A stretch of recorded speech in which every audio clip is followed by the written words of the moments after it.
Shavua Tov, on se retrouve comme chaque semaine avec le grand Rav Brandt, le Rav des réfrigérateurs, qu'on appelle comme ça dans la rue. On t'a appelé comme ça, il paraît. Mais le T Ouais. ne fait pas partie du nom Brandt. Ok, mais déjà, Brandt, c'est toi, quoi. Bon, on va s'habituer. C'est Brandt. Voilà, Brandt. Alors, cette semaine, donc on va attaquer les 3 dernières plaies d'Égypte qu'on a dit, et le nom de la paracha, je crois que c'est Beau Gosse. Ah, beau tout court. Beau tout court. Ok, ça veut dire beau, ça veut dire quoi? Viens. Ah, viens. Comme Mais ça, aussi viens. beau. Beau. Mais beau, les lettres, c'est le bet et le aleph. Essaye de dire comme moi, comme ça. Viens. Essaye.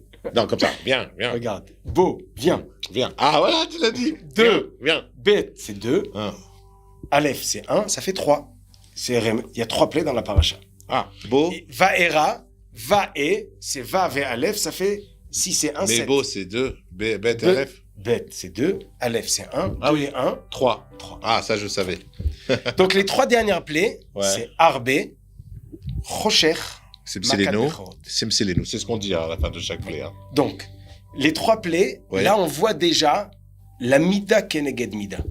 Arbe, c'est les sauterelles qui vont manger Alors, le juste blé. traduire, moi j'ai compris bien entendu, hein, Mida, Keneged, Mida, je le comprends, mais peut-être que nos amis derrière leur téléviseur ne comprennent pas que veut Alors, dire... explique-leur. Alors, Mida, Keneged, Mida, Mida. ça veut dire œil pour œil, dent pour dent, grosso modo. Mesure pour mesure. Voilà, Mida. mesure pour mesure, œil pour œil, dent pour dent, grosso modo. Alors, le roi d'Égypte, le premier, il était content des Juifs puisqu'ils ont sauvé la vie Mais avec bien le sûr. blé à la famine. Ouais, bien sûr. Et le deuxième roi, il a fait souffrir les Juifs. Exact. Dans la Maca, dans la plaie de Harbé, les sauterelles vont manger tout le blé. Bien fait pour eux. Et ça fait réfléchir. Ouais. Pourquoi ils nous mangent le blé? Parce Le que blé, t'as c'est- oublié le blé qu'on t'a fait... Qu'on t'a fait économiser à l'époque où ça allait être la famine. On t'a sauvé la vie, on t'a donné du blé. Tu es renégat, on dit, non? Donne à manger à un chien, il te crache dans la main. Bon. D'accord. Alors, Harbé, deuxième, 9e plaie, Oui. Rocher, Là, l'obscurité. Alors, quel rapport Et l'obscurité? la Passouk nous dit qu'à l'obscurité, les Juifs ont été demandés d'aller voir chez les Égyptiens ce qu'ils avaient dans leurs armoires. Puisque les Juifs voyaient, les Égyptiens ne voyaient pas. Ils rentraient chez eux, ils voyaient là où ils ont l'or, l'argent et tout. Pourquoi faire? Je peux te faire un petit tour de magie? Ah, regarde bien. Rocher. Alors? T'as kiffé ou pas?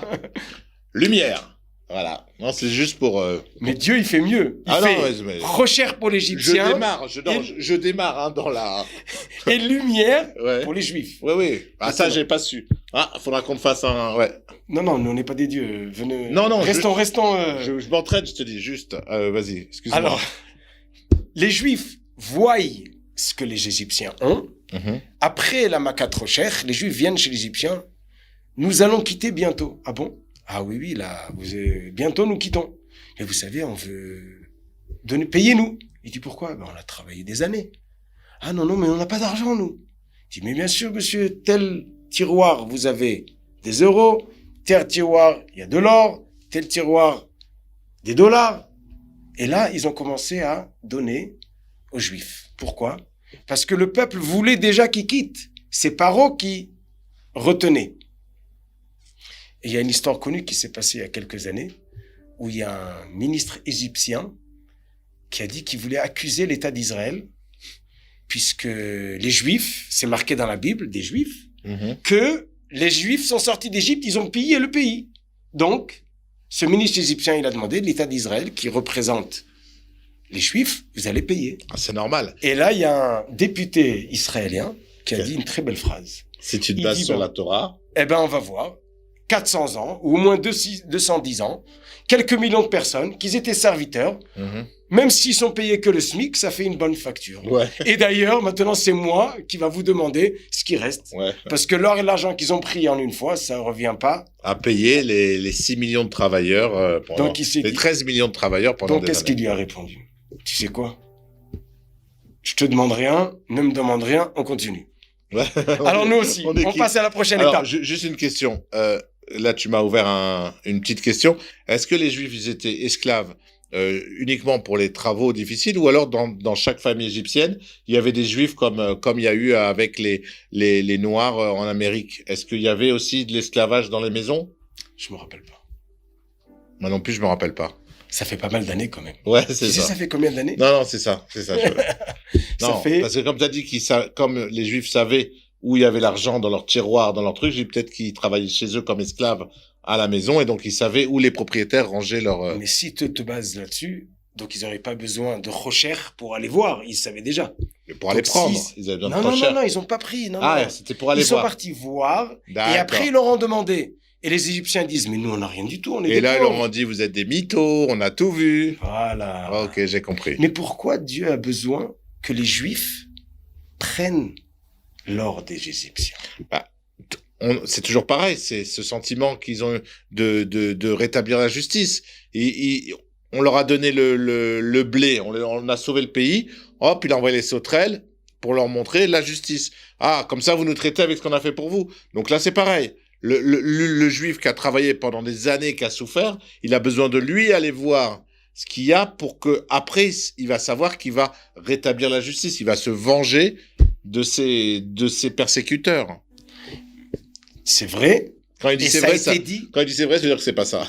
C'est-à-dire, en réalité, alors on va dire, la vengeance, c'est Dieu, c'est pas nous. Mhm. Mais la promesse qu'on va sortir riche a été dite dans Parashat Lech Lecha au Brit Ben Abetarim, qui s'appelle à l'alliance que Dieu a fait avec Abraham. Tes enfants vont être 400 ans en exil et ils vont sortir Berechush Gadol. Rechouch Gadol. Rechouch, Blindé. Blindé. Blindé. Blindé, la race, plein, comme ça, plein. 5. Ramouche. Là, on peut redire Ramouche. Hamsha. Ramouche, c'est bien. Yaina. Ramouche. Ramouche, comme Stéphane quand il joue au poker et qu'il a des trucs comme ça de jetons, on lui dit Ramouche. Voilà, là on dit Ramouche au peuple juif. Donc voilà, alors la 9e plaie. Mhm. 10e plaie, c'est la mort des premiers-nés. Puisque les premiers-nés, c'était les forts, les dirigeants, Mhm. c'est eux qui ont dirigé le travail. Donc les Juifs souffraient, ils avaient des employés qui les faisaient travailler, mais il y avait des dirigeants. Mhm. Et les premiers de famille, c'était les méchants, les orgueilleux qui dirigeaient. Et là, ils On vont va mourir. casser leur... Et il y a aussi un symbole que le juif va devenir Bni Bechori Israël. Le peuple juif va être le premier-né. C'est le peuple élu. Il s'appelle Bechor. Mhm. Et en parallèle, le Bechor des Égyptiens, il est... Il va tomber.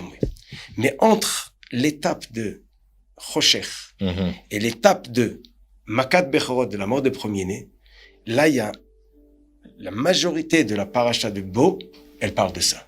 Et on va s'arrêter quelques minutes là-dessus. Elle parle de quoi ça, Elle pardon? prépare les Juifs Mhm. à la sortie. Puisqu'au moment de la mort des premiers-nés, qui va être à minuit, le soir du Seder que nous fêtons tous les années, Mhm. Paro va sortir, comme la chanson le dit, en pyjama, il va courir. Moïse, Moïse, sortez, sortez. Alors, Pourquoi je ne connais pas cette chanson. Si quelqu'un la connaît, envoyez-nous la chanson. Alors de, avant la chanson, on va de raconter Paro l'histoire. qui sort en pyjama. Alors l'histoire, Oui. elle est que le soir du 15 Nissan, Oui. après que les Juifs ont fait le Korban Pessah, puisqu'ils vont faire la Brit Mila, le Korban Pessah, donc le sacrifice de L'anneau Pascal. l'anneau pascal. Est-ce que c'est le prénom de l'anneau Pascal? Non, c'est pas son prénom. Il s'appelle pas Pascal. C'est parce que c'est Pâques. Parce que c'est pas. Voilà, merci. Et Pascal. ce soir-là, à minuit, Bien Pascal. il y a la mort des premiers-nés. Or, Pharaon est un premier-né. Quand il a vu son fils mourir, il a compris que lui aussi va mourir. C'était son tour juste après. Voilà. Donc, qu'est-ce qu'il a fait? Il a couru appeler Moïse. Oh. Ah, sortez, sortez. En pyjama. Ben, il avait tellement peur de mourir, il n'a pas eu le temps de C'est ça mettre son l'histoire du costume. pyjama. C'est ça l'histoire. Ok. Alors, dans les jardins d'enfants, il y a une chanson. Parents en pyjama qui courent. Et qui c'est qui se moque de lui? Les enfants juifs. Il est où Moïse? Et les enfants ils disent à droite. Il va à droite. Non, à gauche. Hein. Et là, il a tourné comme... Il a fait tourner les juifs pendant des centaines d'années. Ah ouais. Il a fait tourner Moshe pendant 10 mois. Les 10 plaies. Il a tourné la tête. Et là, c'est lui qui tourne. On connaît pas du tout cette chanson des jardins d'enfants de Beit Vagan. Voilà. À l'occasion, si quelqu'un peut nous l'envoyer, avec plaisir. Non, une petite vidéo, quoi, qu'on passera sur Israël Torah de son fils en train de chanter la chanson de Moshe en pyjama. Oh, filme tes enfants, Ravin, avec plaisir. Alors, on a quelques minutes. Oui. Et là, il y a la phrase que Hachem dit à Moshe. Ha-chodesh azeh lachem rosh chodashim. Ce mois est le premier des mois. C'est quoi ce mois? C'est pas Rosh Hashanah. c'est le mois de Nissan. Ouais. Il est le premier mois. Et la Gemara nous explique qu'est-ce que ça veut dire, ce mois, c'est le premier mois. Il lui a enseigné la mitzvah, et d'ailleurs, c'est la première mitzvah ici que les Juifs reçoivent, c'est la mitzvah de Kiddush HaChodesh. Tous les mois, nous faisons la Birkat HaLevana. Bien sûr, on le fait tous les mois. On bénit... La lune. C'est quoi? Le mois. C'est le renouvellement du mois. Mhm. Le Rosh Chodesh, vous savez bien qu'il y a des fois il y a un jour, des fois il y a 2 jours. Mhm. Ça On le sait dépend très du bien. mois. Tout le monde Puisque le sait. le mois, il fait 29 jours et demi. Mhm. Donc, il y a un mois de 29, un mois de 30. Qui décide quel jour Rosh Chodesh? Le Beddin. Tous les mois, autant qu'il y avait le Beddin en Eretz Israël, Il y avait 2 qui disaient « J'ai vu la lune 2 témoins, 2 témoins. Il allait au... Beddin. Ah, Beddin. Le Beddin disait Kadosh, Mekoudash, Mekoudash, et on faisait le nouveau mois. C'est quel Gemara, ça? Ou quel Mishnah? Rosh Hashanah. Rosh Hashanah.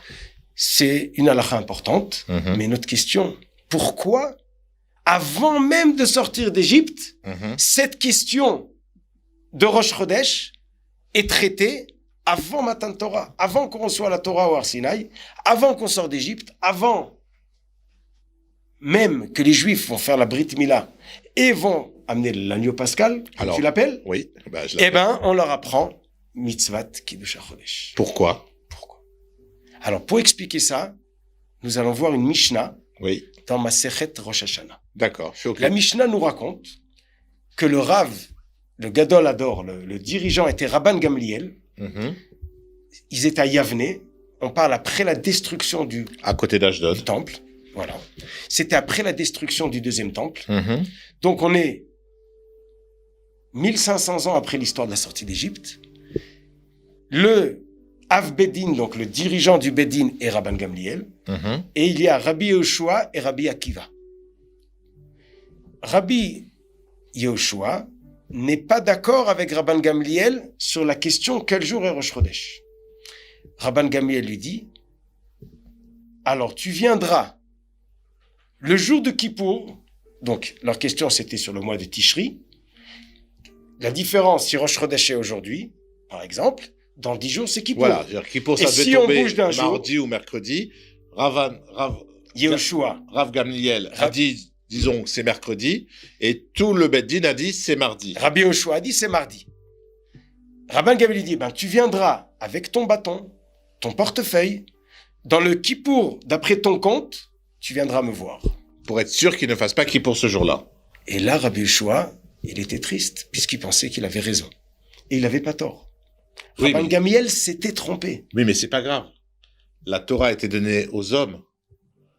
Une fois qu'elle est dans les mains des hommes, si le Beddin il décide que c'est tel jour, même si un a la bonne solution, mais que tout le peuple dit que c'est cette Le date-là, Beddin, donc vu que donc la Torah Dieu est dans se les mains des soumet hommes, à la Torah qu'il a donnée aux hommes, et le Rosh Hashanah et le Kippour sera un autre jour. Mhm. Donc Dieu, dans l'autre monde, juge à Rosh Hashanah, pas dans le sien, dans le Rosh Hashanah que le Beddin a décidé. Mais Rabbi Yehoshua, il sort du Beth Midrash triste et il rencontre Rabbi Akiva. Et il lui dit, pourquoi tu es triste? Il dit, voilà ce qui m'est arrivé. Je pense que j'ai raison.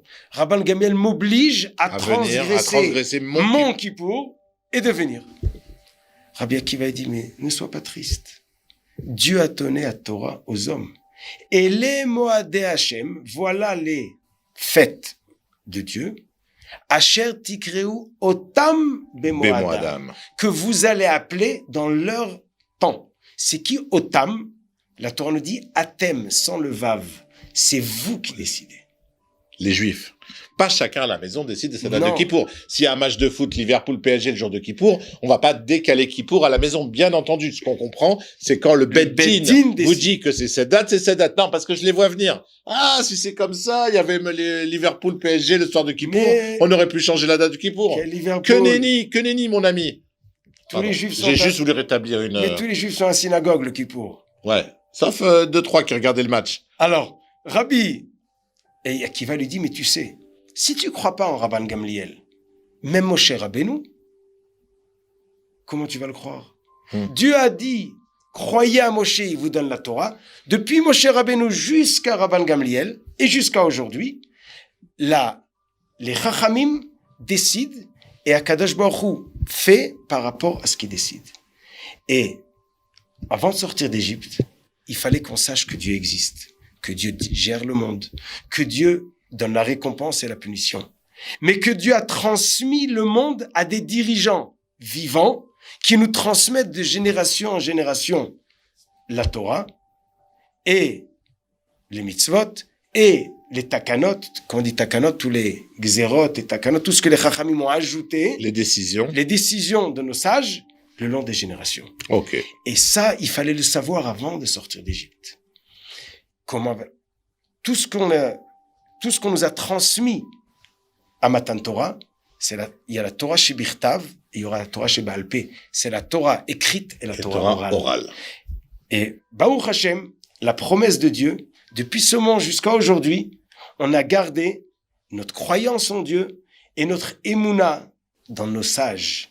Et grâce qu'on est dirigé par des sages, toutes les générations, Des sages. on a su surmonter les épreuves et les difficultés, et nous voilà en train de revenir avec nos sages, Voilà.